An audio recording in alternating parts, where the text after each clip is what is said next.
dawn. It's a new day. It's a new life for me.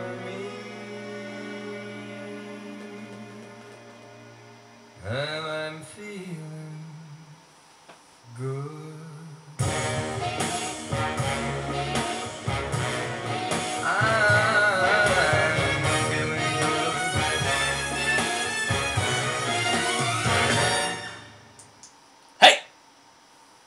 Check out my Italian lamp.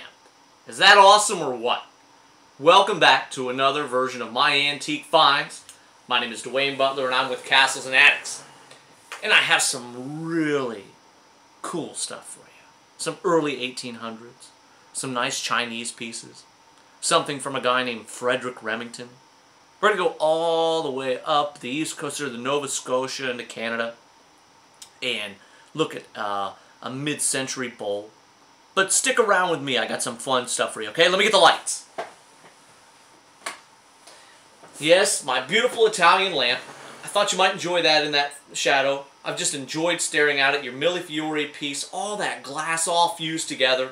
It's just so cool, so hip.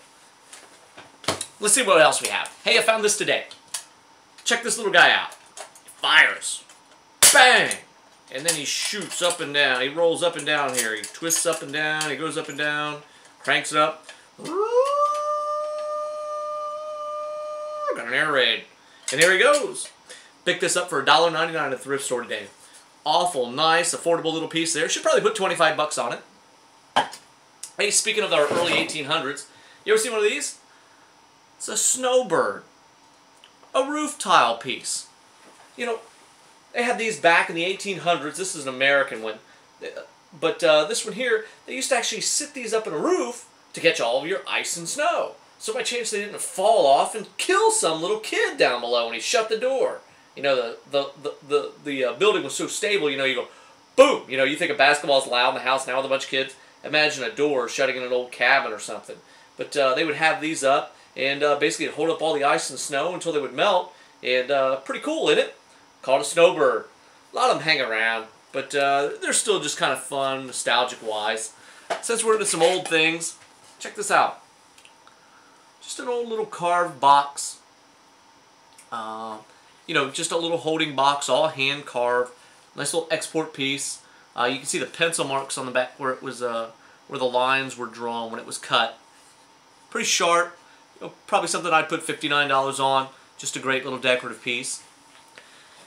Oh, another Haviland painted piece. Taza.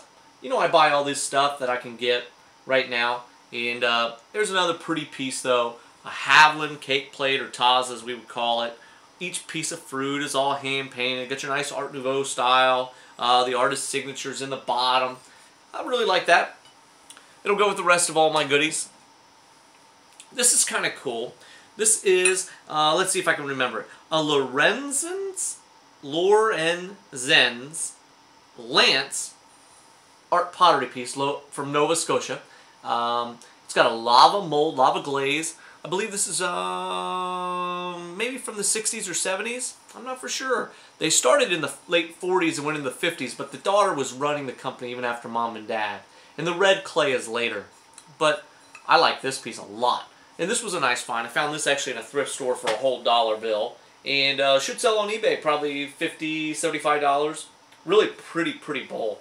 And I hope you can see those colors. Picked a pair of these up. And these are cinnabar. It's Chinese cinnabar. It's a lacquering process.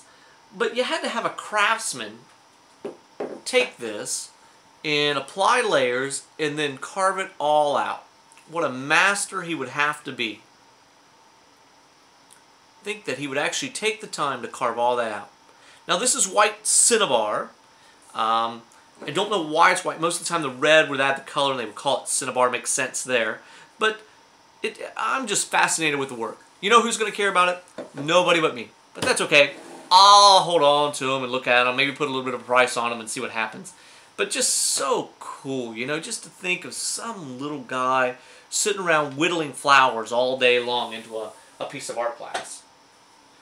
And in this box we have Abraham Lincoln. Well, no, not Abraham Lincoln, but a plate from Abraham Lincoln. Don't know if you ever knew this, but White House China, every year, a new president gets their own pattern and own design. And this happens to be a copy of Abraham Lincoln's plate. And this is actually a Haviland, France piece. It's one of 5,000. The last one of these just sold on eBay, brought $50 plus shipping. So that's probably, you know, 65 bucks. No, that's probably where I'll wind up putting it. Nice little box, all your paperwork. So if you can't afford the real presidential plate for, you know, $2 grand, $1,500 from Abraham Lincoln set, you can buy a copy for $50. That's what I'll own for a while. Maybe one day I'll have the President Lincoln piece. Hey, what else do we have back here? Oh, look at this. Store jar. Rib store jar. I found this at an antique shop. An antique shop. $3. Is that crazy? I mean, that's cheap. Let's see what else we have back here. I wanted to show you these. Spirit of 76. Spirit of 76. Can you believe that? I mean, is that really like 35 years ago? I mean, that's crazy. There we go. Oh, anybody recognize it? You should be able to see it from a mile away if you get good at it. All little dimples and the color of the glaze and the BB on the bottom. A Bybee. Yeah, Bybee pottery out of Bybee, Kentucky. And a lot of people collect these. I tell you what, it's been around, I think, like early 1800s. They've got sales receipts, I think, from the mid-1850s. But they have different marks. Earlier marks are Corneliuson. And if you find them like with the state of Kentucky and they'll say Corneliuson on them and different things, those are some valuable pieces. Everybody knows there's different marks to it. Different pieces obviously collect different value. I'm pretty sure they're still in business, so you can go there today and buy this stuff. So obviously the older you get, the more valuable you probably have. And since it's such an iconic pottery in the area, it's always, always valuable. Look at this Brazilian butterfly checkerboard.